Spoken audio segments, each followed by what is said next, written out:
2. Welcome back, WNST, Towson, Baltimore, and WNST and Baltimore Positive. Don Moeller has 100 episodes into this decided to become a real executive producer here and stretch us out and introduce us to a whole bunch of folks that I haven't had on the show, telling some great Baltimore Positive stories in the world of education. We're battling crime, talking about the mayor's race, and talking about 2020.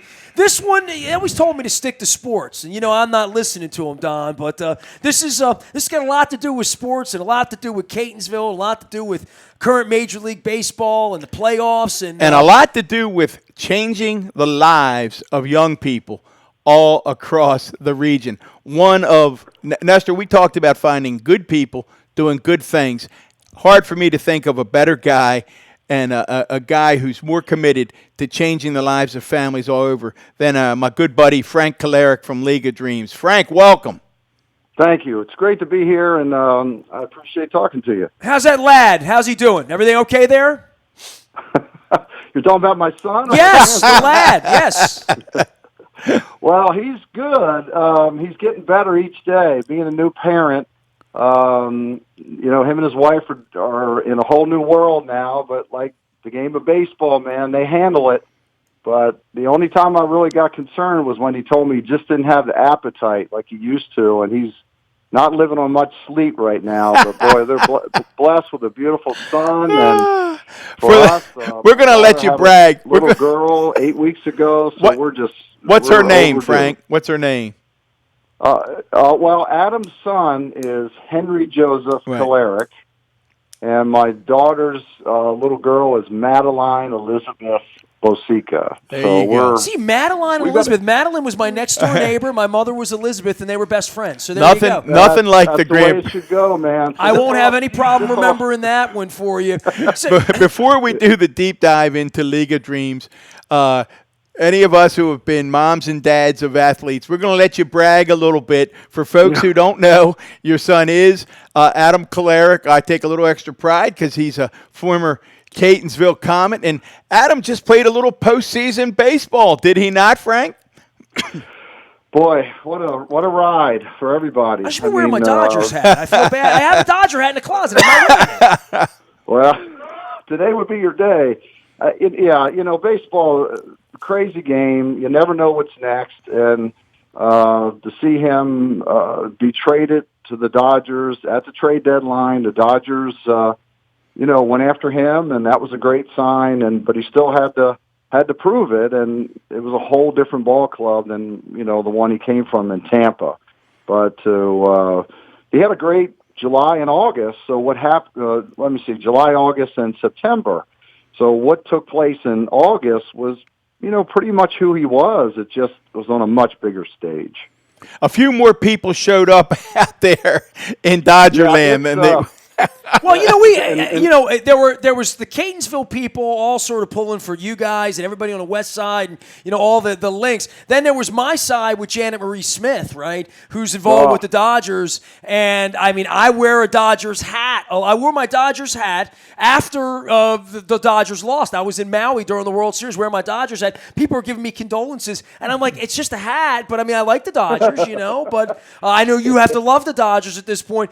So much baseball in your background, and you've dedicated, a large part of your life and love to the League of Dreams. And obviously, my last name's Aparicio. I've been asked about baseball only every day of my life for 51 years as well. Talk about League of Dreams a little bit and where all this is made possible and even pushed along by your son's success. My wife has brought my Dodger hat in, so thank you very much. There we go. Okay, Go Dodgers. I keep mine on. I'm putting mine on right now. Yeah. League of Dreams is an organization that basically gives all children a chance to experience the great game of baseball and softball. The difference with our organization is that we're totally inclusive. So we're going to work with children with physical challenges, mental challenges, and quite frankly, that's why we started it, because I got involved as a volunteer, as a minor league player back in the A's organization, and worked with some children on the West Coast and never forgot it.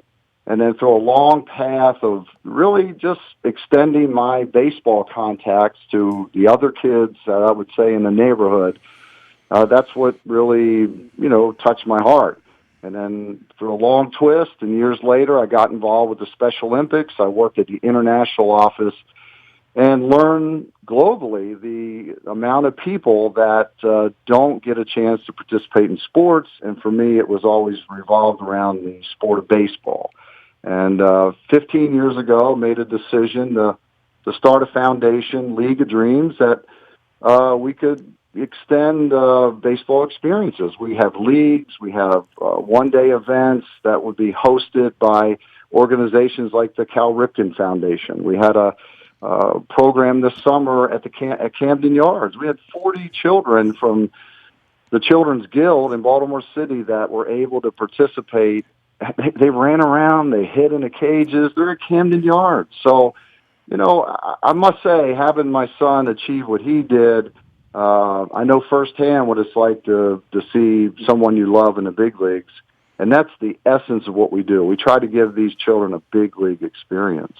I had an experience with baseball because, look, you were born with a glove. Your kid was born with a glove. You played ball and caught at a high level and had a dream of doing all the stuff. We all dreamed of being big league players, right? Like, I was 5 years old and Louis Aparicio was giving me a baseball at Memorial Stadium in 1973. So, it's followed me. I can't remember a life without baseball, which, but I'll say this. I got on a plane in 2007. I'm flying to Japan, which is one of the reasons we're getting together here, is I'm going to be in Japan and in Seoul. But the last time I went to Asia was with Cal Ripken. It was in 2007, October 2007. It was a goodwill mission with the State Department to go to Beijing and Guangzhou and to Shanghai. And I watched Cal Ripken take the sport of baseball over to people that didn't even know what baseball was. And, I can get busted up telling this story, Frank, but we went to an orphanage with all little girls because in China you're only allowed to have one child, and people abandon their daughters in China, So we wound up out on the edge of the bird cage where they had we were there doing a pre-Olympic. Baseball was a demonstration sport in the 2008 Olympics in Beijing. So we're in Beijing. We're out on the outskirts of Beijing. We go to this place. These little girls had never seen baseball, know what baseball was to begin. And I have video. It'll bust you up, but you can go check it out on YouTube, just my WNST channel. That when children or people that haven't been exposed to a ball, a bat, the eye, hand, and playing, it was the most awkwardly beautiful thing I'd ever seen, quite frankly. No question. But you talk about kids not even knowing what baseball is or being exposed to basketball, baseball, soccer, whatever it is. There's something about chasing a ball and teaching anyone about a ball and a bat and how good they feel when they hit the ball. They didn't even know what they were doing, but how much joy they have when they make contact with quick ball. And I know you've seen Cal, right? Pitch these balls on his knees out of buckets, these little Nerf balls, and that's kind of what we were doing. 12 years later, I'm talking to you about it because I know you've seen a child light up. Well, that's why we do it. And I think the other part of that is how blessed we all are and the things we take for granted. And, if it's a college, high school, whatever it is, sometimes we need to be reminded of the gifts we have. And it doesn't take much to share those gifts with other children. So again, with baseball kind of being my life thing, it was a platform that I could feel comfortable in extending to anyone in any community. And that's basically the core of the program. And then the other part is to get people like you and I mean, just what you're talking about, to get, children that do not have special challenges involved and engaged with those that do. So again, these are children that could be the same age, could be high school, middle school, college age, but their lives are going in total different directions with the decisions they're going to make, the opportunities they would have as employment, education, et cetera. But we bring them together through baseball, create a common bond, and have fun at the same time. So at the highest level, so we're working, our volunteers come from elementary, high school, colleges, the big leagues. Our event at Camden Yards was that we were able to, thanks to the Orioles, we were able to time it that when the Dodgers were in town. So our instructors that day, Mike Bordick, who's our chairman. Yeah, I was but on the also, website. I was going to let you give a shout out to Bordick because he's a special yeah, guy. well, he's the best. I mean, but Mike has been with me for 15 years when we were on the backfields, when nobody really knew who we were. So now that we've had 15 years of existence, worked with 4,200 children, about 5,000 volunteers, he's the chairman, and we're now doing events in big-time places, venues. You know, he's been with me all along. So at that particular day, guys, Trey Mancini, David Hess, Adam Kolarek are my lead instructors. And, you know, they're out there with their Oriole uni, the Dodger uni. Can I come and play to make a big leaguer out of me? I want some hot grounders. Nestor wants you to put him in. I want some hot grounders in the hole. Frank Kolarek joining us here, not only talking about his beautiful child who's pitching into big leagues and into October, but also talking about League of Dreams. You can learn more about everything they're doing at leagueofdreams.org. So how can we help you? Obviously my audience loves baseball. We love sports. This is non-denominational in regard to the Orioles or big league ball or salary caps or wins and losses or the Nationals and the World Series. This is just something that you do. And I was going to say, if I had to go right now and fly to Beijing and hang out and throw baseballs to those little girls again, you don't ever have a bad day, right, when you're doing League of Dreams, right?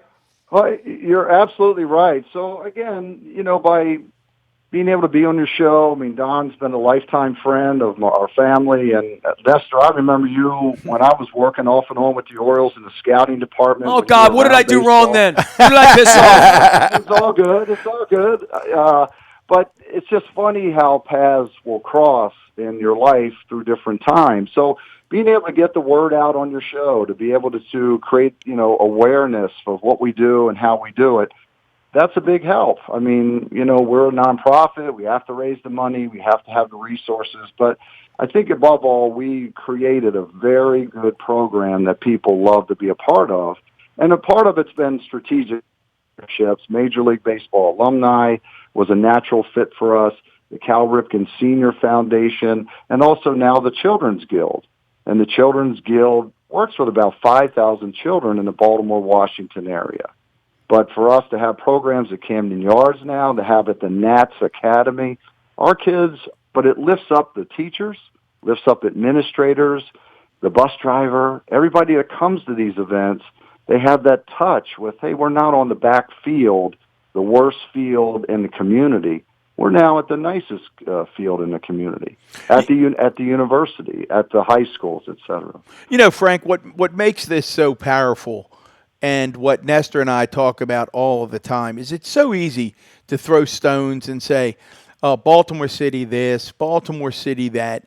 And our premise from the beginning has been that it's not going to be one thing. It's not going to be one silver bullet, but that it's going to be a collection of people who care about the city, who are making a difference each and every day. And you talk about working with the Children's Guild and these other organizations to really give young people who might not otherwise have it a really special memory.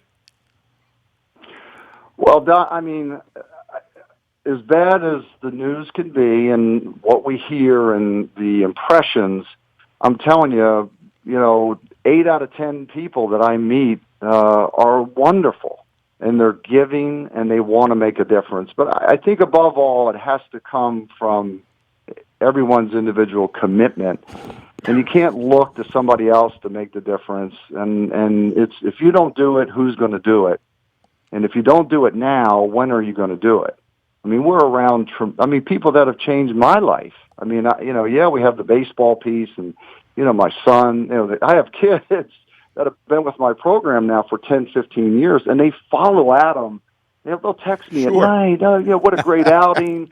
I mean, for them to have that touch, it really means a lot to me that we're doing something right with the program. And Adam and my my three daughters, it's been a family affair. It really has. And I should, Nestor, I don't think I've mentioned it to you. I should give a shout out, because it's so easy for people to demonize professional athletes. As some who follow my website, I had a grandson 12-year-old grandson who is a baseball nut and just had fairly major surgery.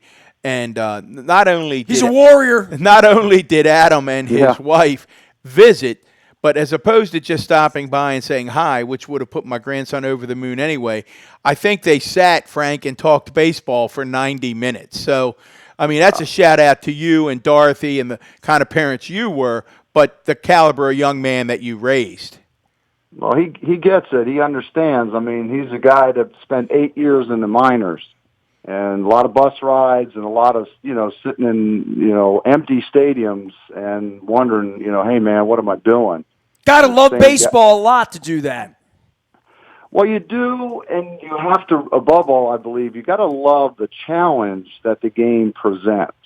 I mean, you really have to find something inside that makes you just like your grandson. I mean, what he's been through. I mean, when Adam came back to the house after visiting Jake, he was moved, and as he has his own child, so there's those life lessons that not are just taught by the big leaguer because he's in that position, but all the people that they can be around, and that's the thing I see, more and more that there's something that connects. Doesn't matter what level you're on, and we see that through the League of Dreams, through baseball, and what the sport presents.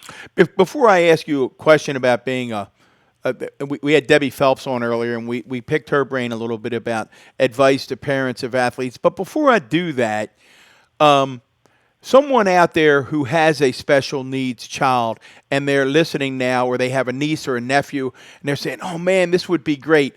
How do they find out more about it so that they could get their special needs child involved in your program?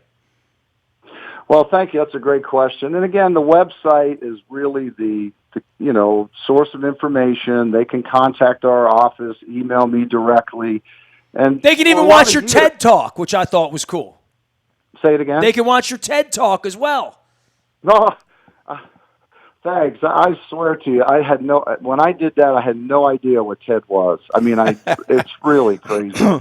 If there's one thing I did, I've done a lot of things accidentally that worked out, but there's a lot of ways you could find out the information. Now, I will say that, building up our program through the Ripken Foundation, through the Guild, our word is getting out there more and more.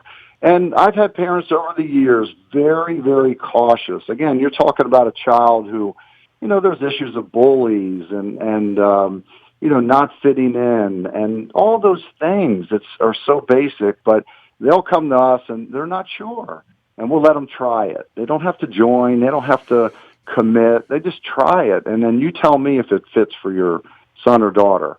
We encourage them to have their siblings come along with them. It may be the first time they've ever played with their brother and sister in anything organized. I love that part. And the other part is when our parents say, this is the first time I've had a chance to sit down all week when they watch their children out. And when you have the University of Maryland baseball team or UMBC or Towson UMBC women's team working with these children, the parents are moved.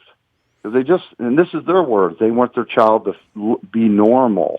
But to watch them react to, an athlete working with their child, it keeps us going. It really does. Well, Frank, Nestor and I are both known to be weepy men, so you're pushing our buttons today with these stories. Just amazing work you're doing. Before we let you go, we did ask Debbie Phelps, who we had on earlier,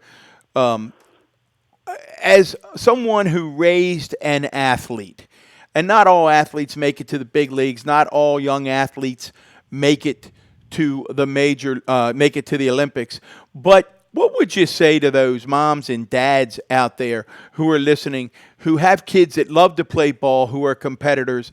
What advice would you give them as a parent who's been through it all? Well, I guess the short answer is to try to understand, who your child is and how important it is to them. Not ruling out that it could be very important, but not ruling out that it's not as important to them as it is to you. Well, in your case, I mean, you play minor league ball, right? There was no saying that your boy would want to go do that, right? And certainly you probably had the horror stories of hey, you're going to play an empty stadium, right? I mean, all that bus ride, all that stuff that isn't just pitching and catching, literally, right? Right. That's right. So one of Adam's greatest memories, and my daughter Casey, who was a good athlete too at Catonsville, Don, one of his greatest memories is that the high school years with his local neighborhood buddies. They played summer league ball with the Catonsville Cubs, and then all went in. There's about 8 of them that all played high school ball together. And he's had pitched in Yankee Stadium. He's pitched in the playoffs. He's now with the Dodgers. He still looks back on those formative years. So it's very, very important to understand, I think, where the priority it has with your child. And then the last part of that is what we do with our kids with League of Dreams, because it's very hard not to be emotionally attached to that child. But, just let them develop the baseball or sports skills and not all the situations around them. I always tell children, and if I talk to minor league players or as a scout, young players that are looking to get into it, enjoy where you are. Everybody's trying to be somewhere else. You're in high school, you want to be in college. College, you want to be in pro ball. Pro ball, you just want to keep ticking up that ladder. But you never know when you would pass that way again. So enjoy where you are. Be present. Be present. I'm present. I put my Dodger hat on. Be present. Well, Frank, Nestor, we said at the beginning we were going to have good people on doing good things. Hard to be better than Frank Kolarek than what he's doing at League of Dreams. Good luck to your boy, man. Next year, Dodger Stadium, Chavez Ravine. Hey, I'll get you a really good taco place near Camelback Ranch. That'll save your February and your March, all right? I'm always up for that. Hey, listen, I invite you guys to come out to any of our events. We'll do it. Don, we already got you in. I'm going to get you the date on throwing out the first pitch for our Allied Sports in Catonsville. And anytime you want to meet me at a ballpark, I welcome that. And well, tell your lad to come on Baltimore Positive and hang out that. with us. Well, when he's back for the holidays or something, we'll sit around and talk about baseball and making the world a better place, all right?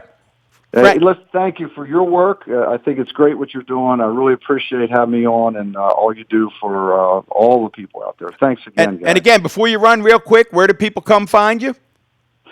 LeagueofDreams.org. There you go. They'll find me, and we'll get word to you and get you involved with something this spring. We have a lot going on. He loves baseball. We love baseball. League of Dreams for every player who has a dream. Frank Kolarek joining us here. His boy Adam pitches a little bit for the Los Angeles Dodgers. You can find them out at leagueofdreams.org. Don and I, you can find us down at Faidley's having a crab cake with Commissioner Harrison soon. I'm up and away. We're doing some special Baltimore Positive additions here as we get through the holidays. And you can, of course, find us at Baltimore Positive or at State Fair or having a Jennings Burger with any of our great sponsors. We're looking forward to a great 2020 ahead. Hope you're having a great holiday season as well. We're telling stories. He's Don. I'm Nestor. We are WNST.net, AM 1570, and Baltimore Positive. We never stop telling great Baltimore stories and a little baseball, too.